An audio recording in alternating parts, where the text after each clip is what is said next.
Welcome, and thank you for tuning in to Black Women Amplified, the podcast. Your host, Monica Wisdom Tyson, brings you downloadable conversations that matter to women around the globe.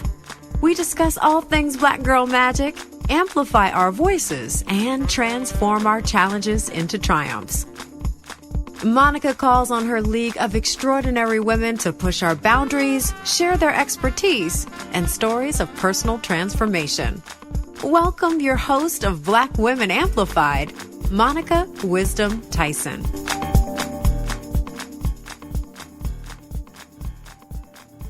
Hello, Black Women Amplified family. This is your girl, Monica Wisdom, and I'm so excited that you're here with us today. Thank you so much for listening and rocking with us through season 1, season 2. And if you're new to us and you've reached us at season 3, please go back and check old episodes, binge listen like many people do, and hear the incredible stories and conversations that we have here on Black Women Amplified. And don't forget to bookmark blackwomenamplified.com, which is our home base on the internet. And you can find out all things Black Women Amplified there, as well as learn about our power partners, Vital Body and Aroma 360. And you can also read our blog, as well as sign up for our newsletter. But I'm excited that you're here with us today because we have a very special guest in the building. Oh my goodness. Listen, when I told you all in the beginning of this that I wanted this to be a global podcast for Black women across the world, the manifestation is in full effect because our guest today, I'm having a conversation with her, and she is in Berlin, Germany. Yes, my first international, one of many, I pray, my first international interview with an incredible woman. And I'm going to tell you, it was like talking to an old friend. We could have chatted literally for hours. I'll probably call her publicist and get her number just so we can chit chat because she's just a fascinating person. And we had incredible conversations, which you will hear. We were all over the place. Because it was just so many aha moments in our conversation. And it was a beautiful conversation between two women from two different cultures, from two different parts of the world, who understand humanity.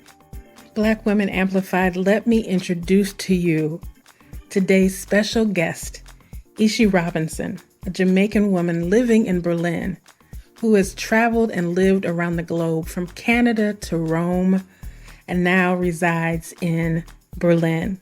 She is here to share her debut novel, Sweetness in the Skin. This is a coming-of-age story for this generation that takes us into the world of Pumpkin Patterson, a teenage Jamaican girl who is focused and determined to move to Paris with her Aunt Sophie.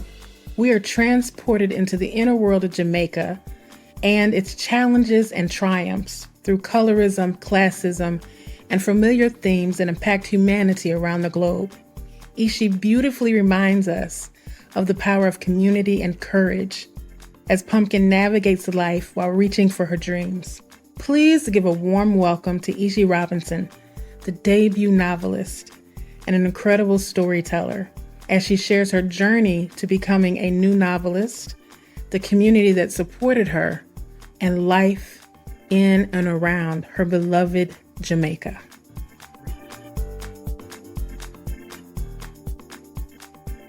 Hello, Black Women Amplified. This is Monica Wisdom, and I am so excited that you are joining us today for this conversation. We have an amazing woman with us who is joining us for Berlin. So this is my first international conversation. And listen, we've been chatting offline. It was a great conversation. No, I did not record it, so you will not hear it. But I'm excited to present to you and introduce to you first-time novelist, Ishi Robinson. Hello, how are you today? Hi, Monica. I am doing well. I'm slightly scratchy throat, just in case your listeners are wondering, but I am doing well and I'm excited to be here. Listen, your voice just sounds real sultry. So we're going to go with that. I love that. We're just going to go with, she just sounds, that's just that deep Jamaican accent. How have you been besides getting over getting over? Yeah, getting over this cold.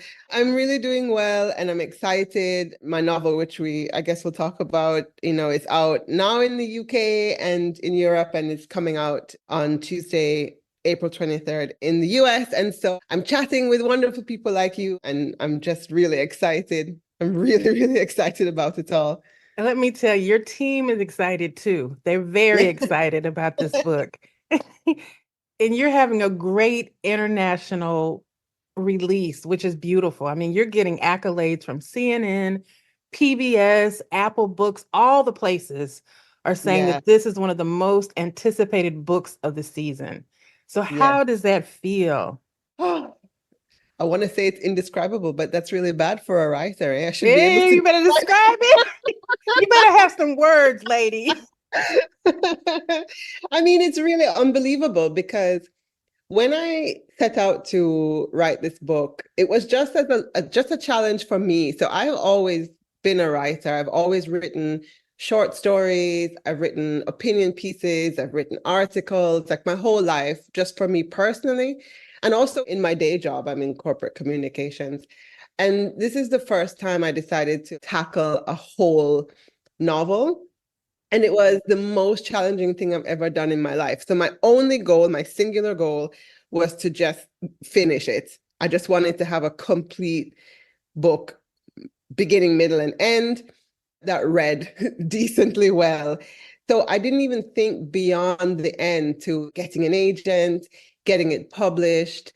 I really just wanted to finish it. So this whole journey of having it out in the world now and having people read it and having people talk about it and talk about how anticipated it is, having people write me on Instagram to say, oh my gosh, they read it, they loved it, they just wanted to tell me how much they loved it.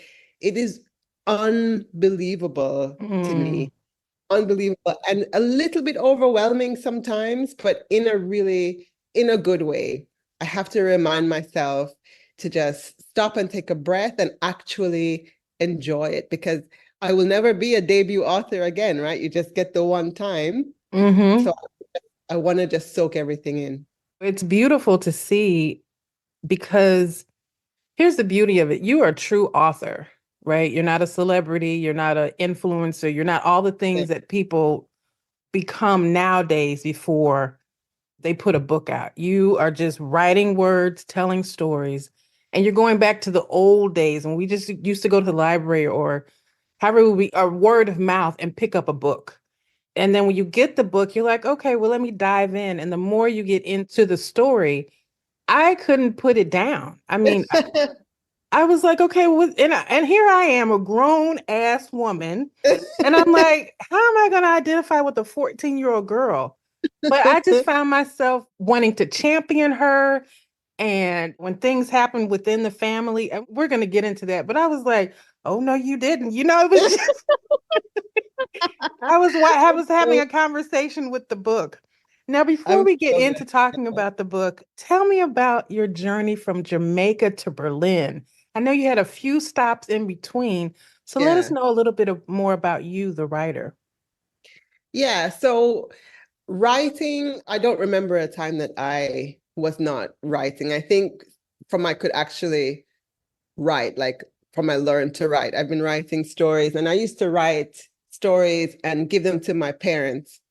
And I remember when I was 11, I wrote a short story about these figurines that I had. I used to collect, my grandmother used to collect them, and I had a few in my house. They're all ballerinas.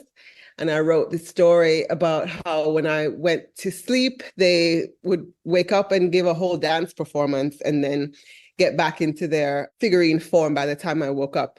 And I gave it to my parents, like I normally do. And then a couple of weeks later, my dad brings me the national newspaper, the Jamaican paper, the Gleaner. And there's my story printed in the paper. He just went ahead and submitted it. And they took it and they printed it. And I distinctly remember, they picked me up from school and he showed it to me. And I saw my name in the paper. And that was it for me. I was like, oh, I like this feeling. I want to see my name in the paper all the time, for stories that I had written.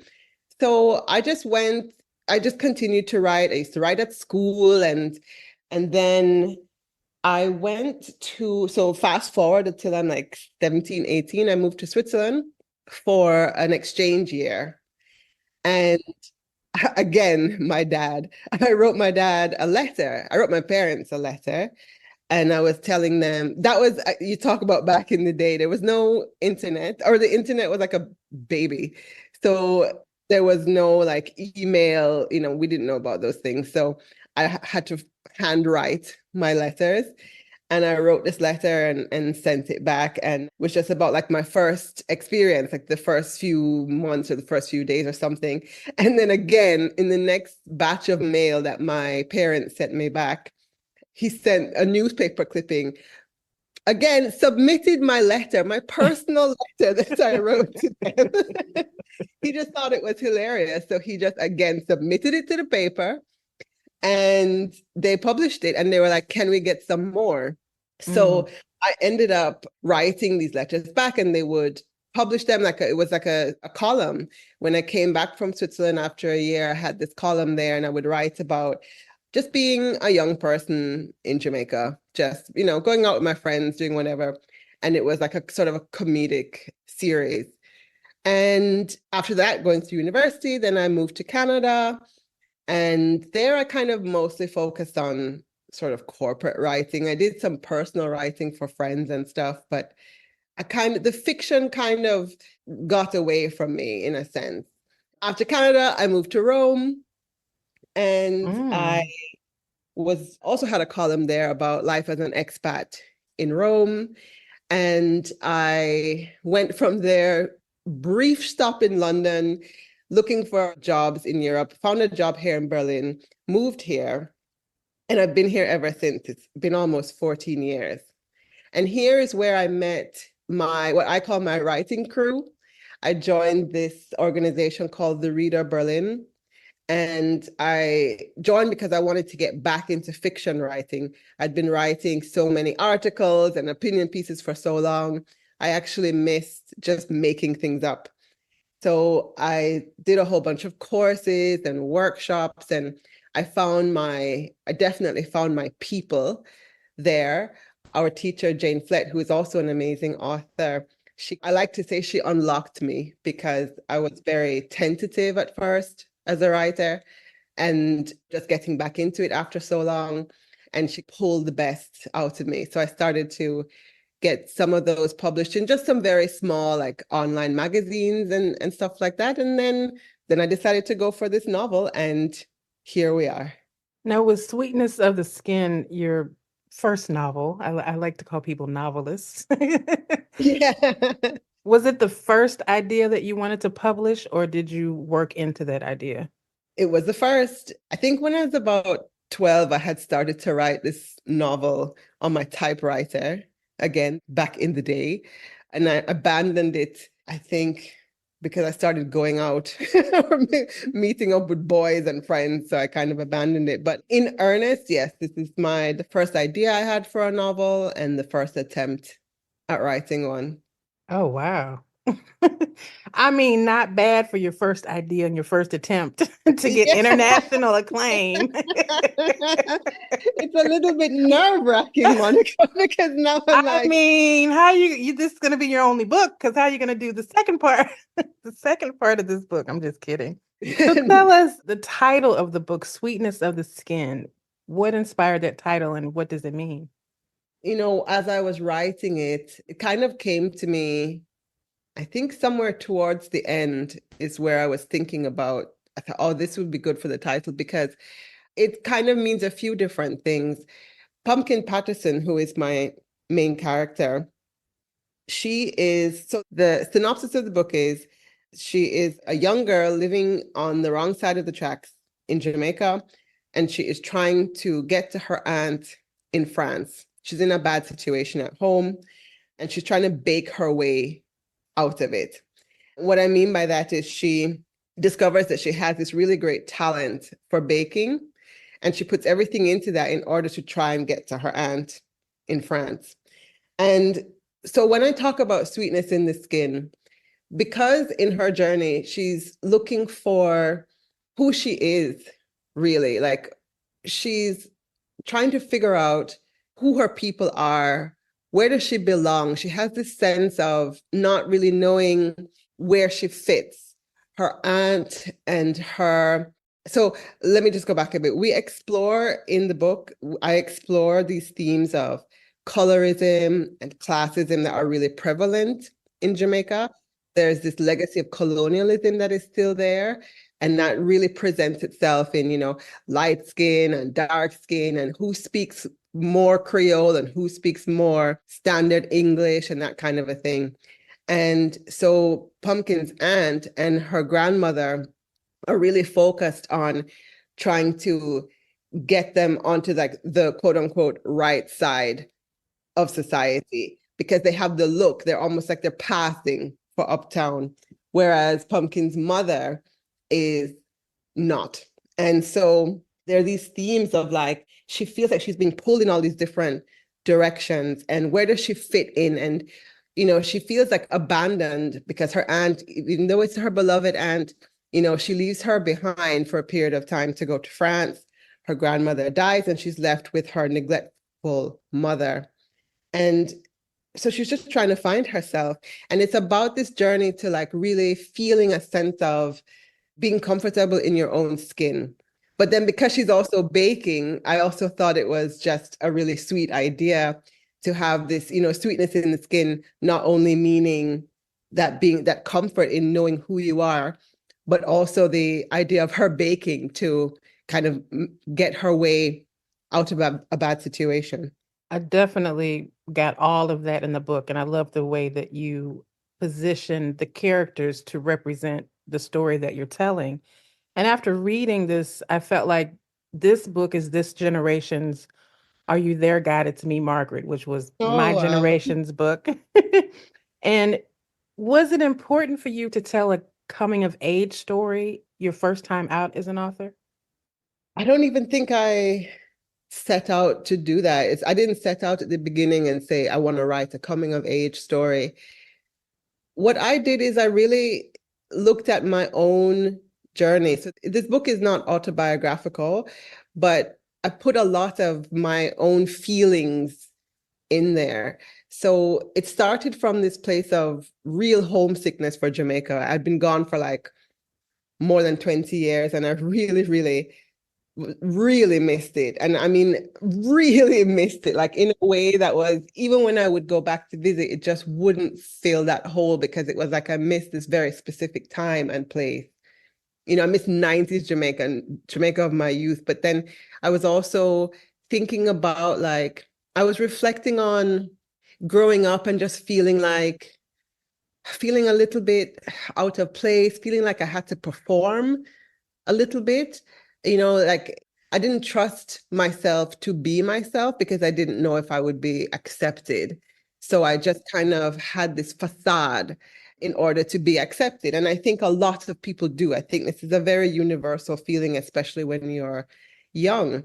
And I think that in writing it kind of as a coming of age story, it's almost like I got a do-over of my youth in a little way, because I was able to just work through a lot of those feelings that I had of like, will people love me if they know who I really, really am? And are people really going to rally around me? Are they going to really support me? My family always did and always do. I have a very close relationship with my parents, and I know that they're always there for me. But then sometimes there's this feeling of like, are your friends are they really into you? Your friends, do they really want to hang out with you? I felt that way when I was growing up sometimes. So I think that's how Pumpkin's journey kind of mirrors my journey in a way. And I was able to kind of work through a lot of stuff from my youth, and also cure my homesickness randomly enough. So what did you learn about yourself during this process? I learned that writing a book is hard. That's the biggest lesson I learned. I did not think it was going to be that hard, truthfully. But I learned that people actually will show up for you, even when it's unexpected. And I learned that I am actually quite an emotional person.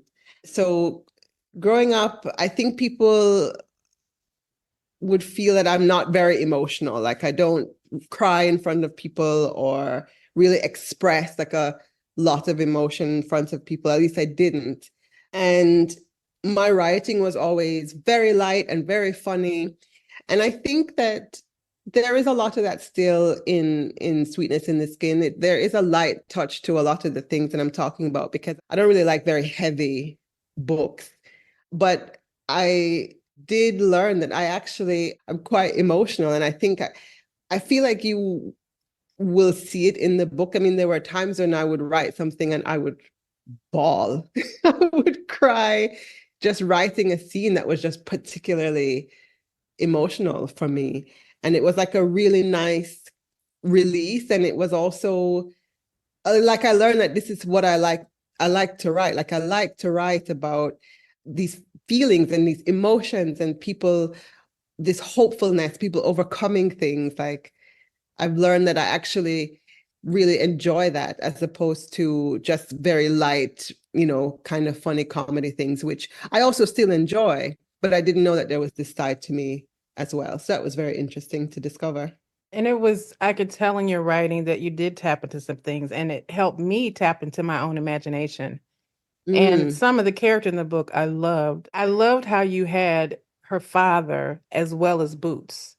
So you got to see two different sides or two different Black men. There was one that was her hero, and there was one that she was just like, whatever. Yeah. And I love that her anxiety, as you call her, man in the chest. Man in the chest. Like you got to hear her, and the man in the chest was so funny. That's so interesting. You think he's funny? Oh, I laughed because I know that, we have different alter egos inside of our head. And we present this one person, this one persona. But for instance, as we're talking to somebody, we're thinking of something else. Like in the cartoons, they have the cartoon bubbles. So I just envision him as this cartoon bubble of having this whole other conversation while she's standing there silent. Yeah, that's really interesting. Yeah, so I found it to be funny. The man in her chest he's her anxiety. And I also have anxiety. And sometimes it would feel that way. Like there was it felt like someone was punching the inside of my chest. And I often found that, as I work through it, it's so much better now. Kind of giving it a persona really helped. I actually wrote this short story once called Aunt Anxiety. It's about this, she's your aunt. She just comes to visit, like when you don't want her there. She just comes and like sits on your chest. And this man in the chest is a similar thing. It's like if you can kind of personify the anxiety, it takes away a lot of its power. Yes. And when I say funny, I mean more sarcastic. Yeah. He was very sarcastic. And I could just be like, oh my God, I would say something just like that. And you knew you couldn't say it out loud, but and there was times she was so caught up in her thoughts that people had to say, Pumpkin, like we're talking to you. And I loved her girl, Mandy, her relationship with Mandy. I just loved that full circle moment with her. And that's what you were talking about. Do I belong? Where do I fit in? And are people really going to like me if they know who I am? So I thought that was very, very important. So let me ask you this. I love the book.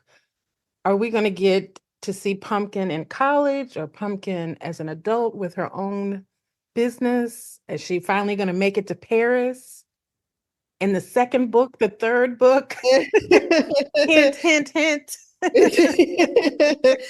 I mean, I don't have plans right now to take Pumpkin further. I feel like I put so much into her that she needs a moment, I feel. I'm not saying that I wouldn't, maybe in the future, something might come to me, to kind of tell her story from a later perspective. But I think right now I felt like I put so much into her that like I've kind of wrapped up that story for now. But the door, it's not completely closed. Well, can we at least get a cookbook? Because People keep asking me now. I mean, People have been asking me about a cookbook. So I don't know. I'm kind of thinking about it now because you must be like the 10th person. Like, are we going to get a cookbook? Are we going to get some recipes? I Just for your mean, listeners, Pumpkin, she bakes a lot of Jamaican treats. So, sweet potato pudding and gizzada and bread pudding and coconut drops and those things. But then, in the book, I also talk about not food that she's necessarily cooking, but I talk about a lot of other Jamaican food, curry goat and jerk chicken and everything like that. Because food, it's just such a strong connection to memory, right? And it's such a strong connection to home and to family. And I just love that I just love that connection. Food is when you think about your childhood and you think about this thing that your grandma used to make, and this feeling you have when you bite into something and it just transports you back into your youth or into like a really beautiful time in your life. I love that feeling. And I don't know, people keep asking about a cookbook. So I'm well, thinking about it. it's one of those things where a cookbook is a great cultural ambassador. Mhm. And it's one of those things that, where people can connect to Jamaica on a whole nother level. Mhm. And Mhm. then you have been all around, you've been to Rome, who's known for their food. So there's so Yeah. many different conversations you can have through a cookbook that you might not necessarily be able to have through a novel. Yeah. But, Yeah. and then it just sounded so, I mean, the way they fiend her treats Yeah. and the story of entrepreneurship, Yes. because she had her mission because her and her aunt had a big dream and she was able to take care of it. And I was like, wow, wish I knew all Yeah. that at 14, Yeah. 12, 11. She is resourceful and tenacious. Pumpkin is. Yes. Very, very much so. Where do you find that in your life? I was like that too. I was also someone who my parents encouraged that a lot to really just like think about what it is that I want and figure out the steps to get there. And I mean, the difference with Pumpkin is that my parents, like I said, always been super supportive and encouraging as opposed to, Pumpkin's mother, who's quite neglectful. But yeah, I've always kind of gone for what I've wanted. I mean, even things like moving all over the place. Like, when I was a teenager, I said, "Oh, I really want to go and live in Europe." And my parents were like, "Well, if you find a way, then, we'll support you." And then we found this exchange, and then I went on exchange. And then when I, was in Canada and I was like, I want to go back to Europe. I want to go to Italy. I've always wanted to live there. I just picked up and went. So, I've always been kind of good at researching, figuring out how I'm going to do something, and then kind of just going for it. So I think I share that with Pumpkin. Definitely. Especially, I mean, to have lived all over the world already. I can't imagine what your next 20 years are going to be. Now, this is your first novel. As a Black woman, what were the challenges of breaking into the publishing industry? Because it's a big dream of many people. I want to write a book. I want it to be a New York Times bestseller. I want all the things. And you're getting this on your first book, which is incredible. How challenging was it to get to this point? So writing the book itself was challenging.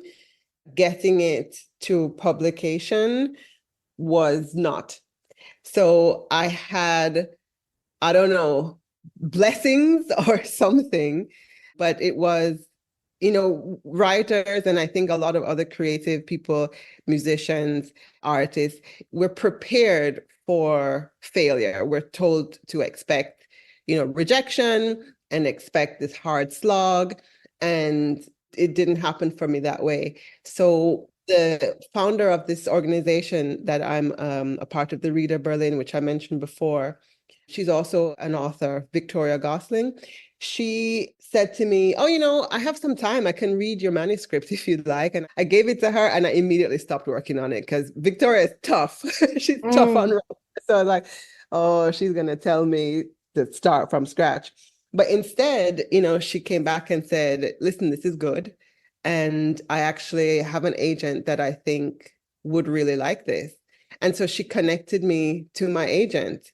So that was the first big hurdle that I did not actually have to jump through, because getting an agent can be also a long process of querying, etc.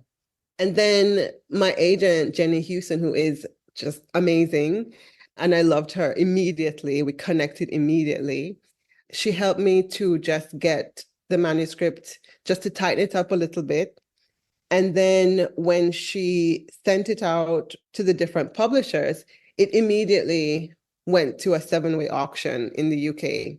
So that means like 7 publishers were vying for the manuscript. And so that, again, completely unexpected, a little bit unbelievable, incredibly overwhelming, because I was not prepared. I was prepared for having to take a long time and query and et cetera, et cetera. I wasn't prepared for that kind of reception. And so that was just a really amazing experience. And I think a part of it is, yes, I believe I've written a good book, and I believe that's a big part of it. But I also think a big part of it is that the publishing world is now more receptive and more open to stories from people of different cultures, specifically, Black people. There's a lot more East Asian and South Asian authors now on the shelves. There's so much more diversity in publishing than there used to be. And I think that that's part of the reason, is that they're more open to it now. They've now understood that people are interested in our stories, not just other Black people, but just people in general. They want to hear about other people's stories. They want to learn about other cultures. They want to learn about the different types of food and how we speak and just how we move through the world. And they also, I think, realize that, like with Pumpkin's story, as I was saying earlier, her story is universal. This journey towards self, this kind of contemplation, reflection of who you are as a person, and what does family really mean? And what does it mean to belong to a place or to a time or to a people? That is universal. I think everyone from every culture experiences this. So I think that it's really amazing. And I'm so excited about all of the different kind of stories. When I walk into a bookstore now, all the different kind of names I see on the shelves. That's just very exciting to me. And there's a lot of other Jamaican authors. Also, there's so much more Jamaican stories coming out this year as well. And I'm just so excited about them. I'm excited too. I really, it reminded me of, like we talked about before, of how the United States was before social media, how we knew our neighbors, and, how the community would rally around you if anything was going on. And everybody knew your name as you walked down the street. And I love the idea of how, the community just by the end of the book, and she had to get certain things done. I don't want to give away the story, but the community was there for her. And it was just a beautiful moment. And I was like, oh my gosh, I miss those times. So it reminded me of being a young girl and going to my grandmother's house, or my parents grew up in a small town. So when I would go to those small towns, that's what this book reminded me of. And it was just good to go back down memory lane and like, oh my gosh, there was a different time where people really cared about each other. Yeah, definitely. Growing up in Jamaica, it was just such a beautiful childhood. Like, I loved growing up in Jamaica. I'm so happy that that's where I was born and raised. And yeah, it was a time where, I had both sets of grandparents there. We were all in the same place. Now everyone is everywhere else, so I live here and my parents are in the Caribbean, and my husband is Czech and his parents are in Prague, and all of my friends live all over the place, separate and apart from their family. We're all kind of dispersed everywhere. And in one sense, that's really amazing because you see the world and you experience different things and you can visit each other and go to new places. And it's very exciting. And I wouldn't have it any other way. But I'm really glad that when I was growing up, it was in this really like a set community, with just everyone was like rallying around, as you say, this sort of village raising us all. That was just very like a warm and lovely feeling growing up. And you beautifully displayed it in this book. Now, as you move forward in this whole process, where can people hear your interviews? Are you going to be posting them on social media so that people can get more into you, the writer, as well as this book? 100%. So I have a website, ishirobinson.com. I post everything there. And I am also quite active on Instagram. So I've got all the socials, but Instagram is the one where I post most and most often. And that's at ishi.ishi.ish. And I also have Twitter, which I am not calling X. I am always going to call either. because Me either. Always Twitter. It's Twitter. You tweet. It makes sense. Birds tweet. Like, what do X's do? That's just anyway. So that's also Ishi_Ishi_ish. And on Facebook, I'm Ishi Rob. So I like to put stuff in the universe here. So what is your big dream for this book? Okay, I know that. Okay, Oprah. Like you know it.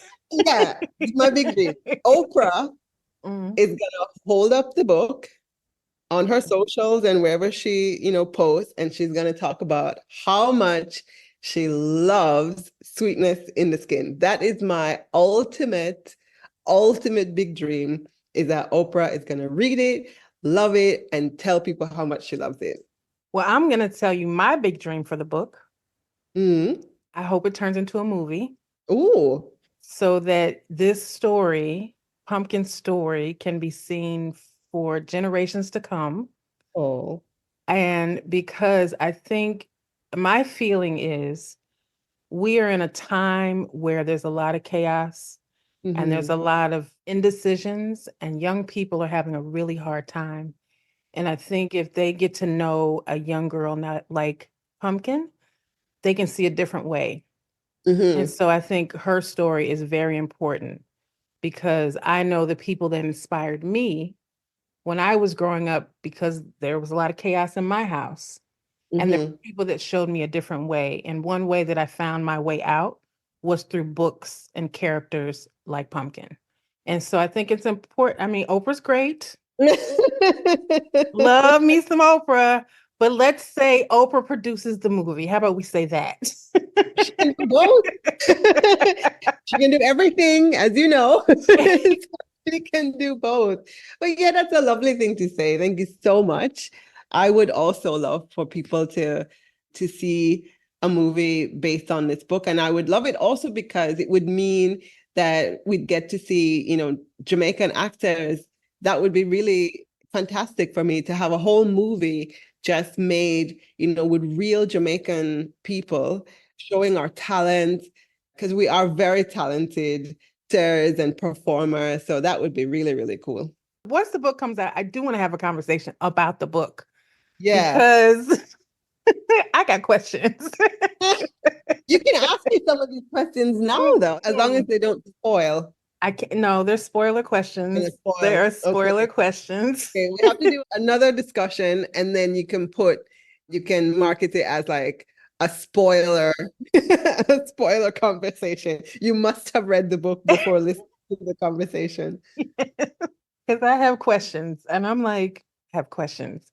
But here's one question I do have. So there are many themes in this book, and it reminded me of so much of what we're going through here in America, especially the conversation around colorism.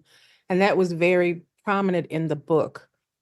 I want to know, as an African American, I don't know much about the inner workings of colorism within Jamaica. So can you share with us that experience on that island? Yeah. So it's definitely our legacy of colonialism, one of them. You had the enslaved people, you had the slave owners, and then you had this sort of second layer of what would have been called then house slaves. And these were lighter skinned people who were able to access certain privileges, mostly because they were actually the relatives of the slave master, so to say. And I think what happened is that when slavery was abolished, we just maintained this idea that, you have the white man owns everything, the brown man runs everything, and the black man is the one who does the work. It's kind of how it was seen. And, Bob Marley sings about emancipating yourself from mental slavery. And I think this is exactly what he's talking about, because even after the end of slavery, I think we were so indoctrinated with this idea of being better off than, certain other people. And it just stayed with us, I feel. And so there was a lot of, in Jamaica growing up, there was this idea that it's better to be light-skinned. It's just better, you just have more, you're better looking and you have more prospects, and life is just better if you are light-skinned. And a lot of it resulted in things like, people bleaching their skin, people encouraging their kids to date lighter skinned people or have children with lighter skinned people so that it would, quote unquote, wash out the black. This is what I've actually heard myself. And it's just this, it is still like a mental enslavement. And I reflected a lot on this when I was looking back after leaving Jamaica, because when you're there, it just seems so normal. I am what you would refer to in Jamaica as a browning. That's what they call, light-skinned people. If they're being nice, if they're not being nice, they call you a red gal, but they would call me a browning. And, life is a little bit easier moving through Jamaica if you are light-skinned. That was my experience. And it was just sort of like a normal thing until I left and could look back and see how imbalanced things were. It doesn't only run on colorism, because it's not as if we don't have, darker skinned people who are very wealthy, highly educated, et cetera, et cetera. That's not how it operates. It's very kind of ingrained and intertwined with the classism as well.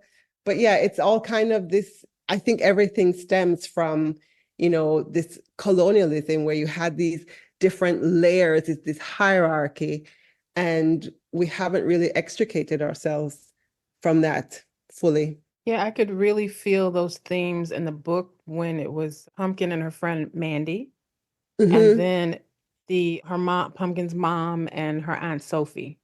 Mm-hmm. That was you could really feel the pain that Pumpkin's mom was going through because of how she felt about her complexion, or how Yeah, life presented her because of her complexion. I was like, wow. exactly. And it's like with Pumpkin and her family, it's definitely a product of the environment. So Pumpkin's grandmother had her two children. So she had Aunt Sophie and Pumpkin's mother, Paulette, with two different men. And so in one instance, in one case with Auntie Sophie comes out light skin, and Paulette, Pumpkin's mother, comes out dark skin. But then Paulette has Pumpkin, and Pumpkin also comes out light skin, looking more like Aunt Sophie. And so in the grandmother's mind, the lighter skinned child has better prospects, has a better chance to kind of pull the family out of their situation into a better situation. So that's where she puts all of her effort. She puts all of her time and focus on Sophie, because Sophie is light-skinned and has this connection to a quote unquote uptown, so person in a higher income bracket. So this is the chance for the family to move up. There was no time to sort of focus on Paulette, who's Pumpkin's mother, who is not going to help them get anywhere. And so as a result of that, Paulette is resentful and she's hurt as well. So when I talk about, how she acts with Pumpkin, she's a horrible mother and she's not a very good person. But is it really her fault? Like, she has grown up in an environment where she herself has been neglected. She hasn't been loved. She hasn't been taken care of, but she's been in close proximity with somebody who has, her own sister has received all of the things that she has not been able to receive, and simply because of skin color. And this is something that I know happens in Jamaican families, uptown or downtown, high income or low income. This is something that has happened where you have, in Jamaica, we like to say we're all mixed up because there's so many different ethnicities in Jamaica. Our motto is out of many, one people. So in one family, you can have so many different shades of skin color. You can have different types of hair. You can have looser curls and tighter kinks, in one family. And sometimes these people are treated differently simply because of these different aspects. And it's just something that I wanted to highlight and explore. And it was really part of, getting Pumpkin to kind of see what really matters. Does your skin color matter, or your accent, or, the way that you speak? Or is it about who you are really as a person and what you choose to do and who you choose to help and how you choose to move through the world? This is something that I wanted to highlight and talk about. You definitely did a beautiful job talking about it because I understood it. And it just reminded me of my family. We're the same, many Black families. We're many different hues and shades and complexions, hair textures, all the things. And, to see how it played out for these two women, I think it was an important conversation to have. So thank you for putting that in the book. Even though it's a coming of age book, it talks about a lot. Yeah. I think you covered everything.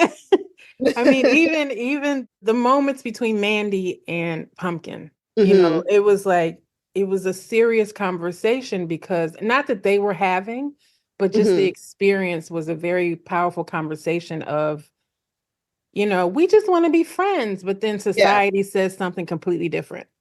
Yeah. And so it moved them in many directions, but I'm happy that they came back together. I'm happy that there was a resolution. So I was cheering for that friendship. So like I said, I could talk to you forever about this, but I don't want to give anything away. But you can tell I enjoyed the book. I think it's a beautiful book. And like I said, I think it's a timeless book. And I can't wait to see how far it goes because I know it's going to go really far for you. So I'm very happy for you and congratulations on all of your successes. Oh, thank you so much. Tell your team, yes, they were fighting for you. And it's a beautiful thing to see. And I'll just say this and we can say goodbye, but it's beautiful to see them champion this story of a little Black girl in Jamaica. I love that. Yeah. That's just, that in itself, outside of the book, is just beautiful. It was to me as well. Yes, definitely. When I signed on with my team in the UK and in the US and Canada, I just thought how amazing it is that these, well-established publishers are just so behind this book about this young Jamaican girl that is full of our Jamaican patois and our food. Like, that is just, it's so thrilling to me. And I'm so grateful for it as well. And I'm so happy that people around the world will have another opportunity to kind of visit Jamaica through the pages of my book. Well, thank you. This has been so wonderful. I thank you for taking your time. And I hope you feel better really soon because I know you have a lot more talking to do. Thank you so much. And thank you for having me. It was such a pleasure. Definitely. And definitely when maybe in a couple of months, we can come back and I can ask you all the questions. Yeah, we can have a spoiler full conversation. Yes. Have an amazing day. And thank you for joining the Black Women Amplified podcast. I really, really appreciate it. Thank you so much, Monica. Thank you for listening to Black Women Amplified. We hope you enjoyed the show. Be sure to subscribe and log on to blackwomenamplified.com for more information. Keep shining.